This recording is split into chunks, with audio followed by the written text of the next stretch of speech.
lot of conversations, a lot of discussions taking place online about this person giving birth to Lily, and now it is getting noticed. So thank you for joining us in these discussions, because of your participation, because of your comments, because of your interest in this about the birth of Lily, we are now making headlines, and people, organizations, entities, they are noticing it, that yes, maybe something is wrong with this whole thing of her giving birth to Lily Beth. Now in this video I will actually share with you some very interesting piece, some information that you'll find helpful to understand the whole situation, and then we'll discuss about what the current situation is in regards to this matter. Before I do that, subscribe, hit the like, leave a comment, because this all helps.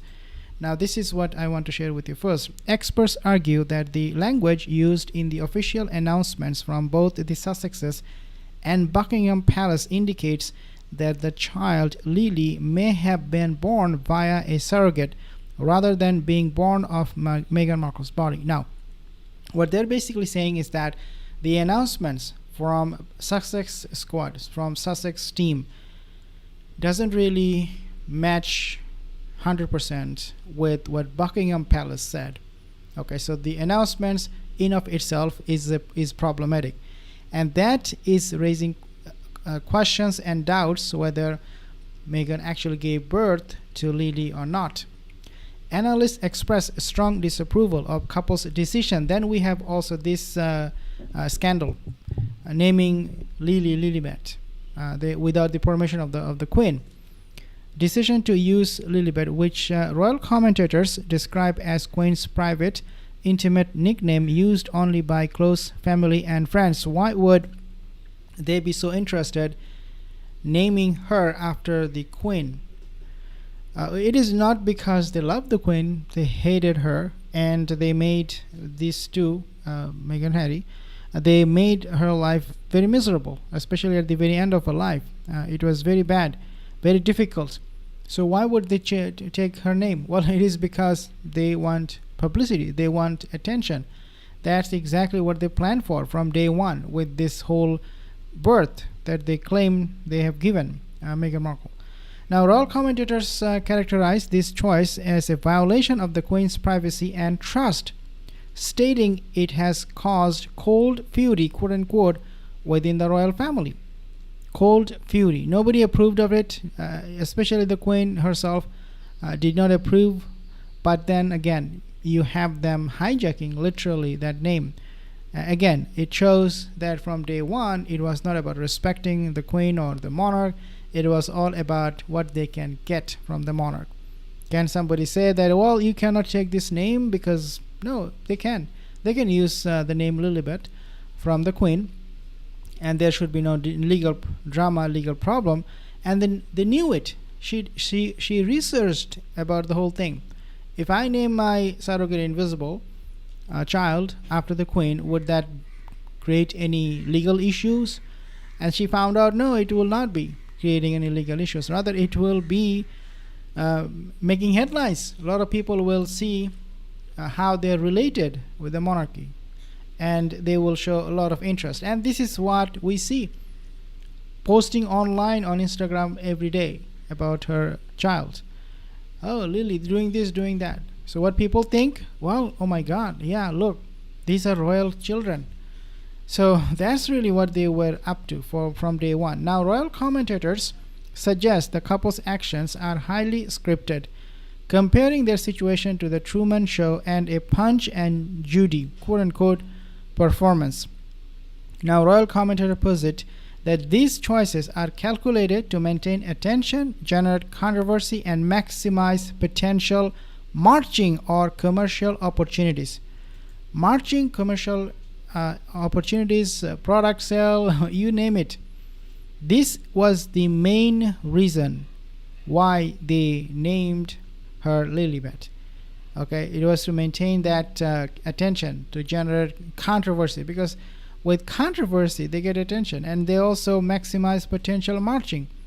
Today we see that happening in front of our eyes. Now, royal commentators note the exclusion of Doria Ragland from the name announcement because Doria's name was not there. Very strange. suggesting it reflects a calculated decision based on a lack of perceived commercial value compared to the royal names. I said this before and I will say it again. Their interest in how they maintain relationship depends on how much money they can make out of it. You never see she visiting Thomas Markle, her father. She will never visit him. Why? Because Thomas Markle Sr. doesn't have money. So forget about her. Forget about him. When they go back to UK and so desperate for a family, reconciliation, unification, and whatnot, whatever comes to her mind, like all of this BS, it is because and based on the monetary interest, nothing else.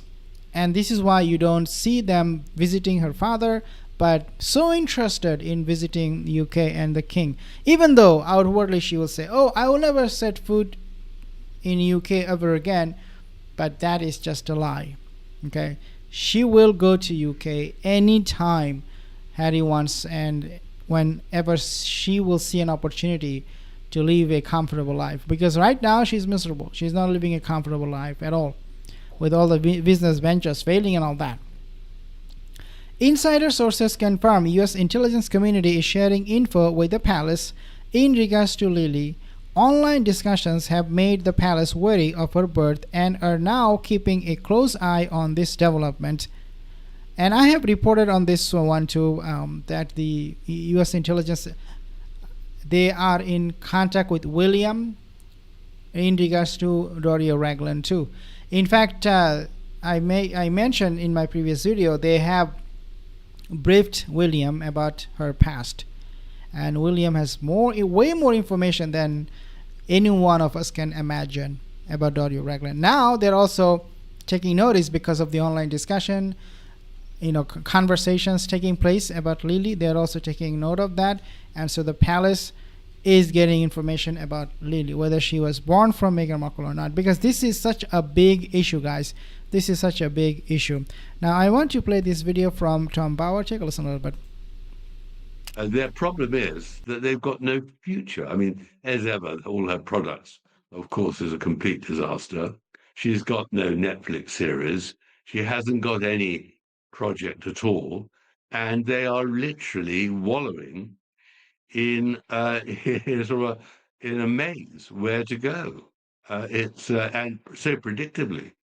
And so that is the problem. And for them to come back in the midst of the current royal crisis here. According to Tom Bauer, the meeting... Of course, this is not a good situation for them to come back and for the royal family to receive them. You know why?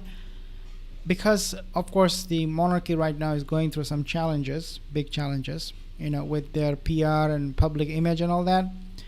And also, these two, Meghan and Harry, the Harkles, they're also going through do or die situation. For them, this is absolutely an existential threat, online existential threat. How they will be perceived, whether they will be able to maintain the lifestyle or not, is being questioned because of the financial situation is so bad.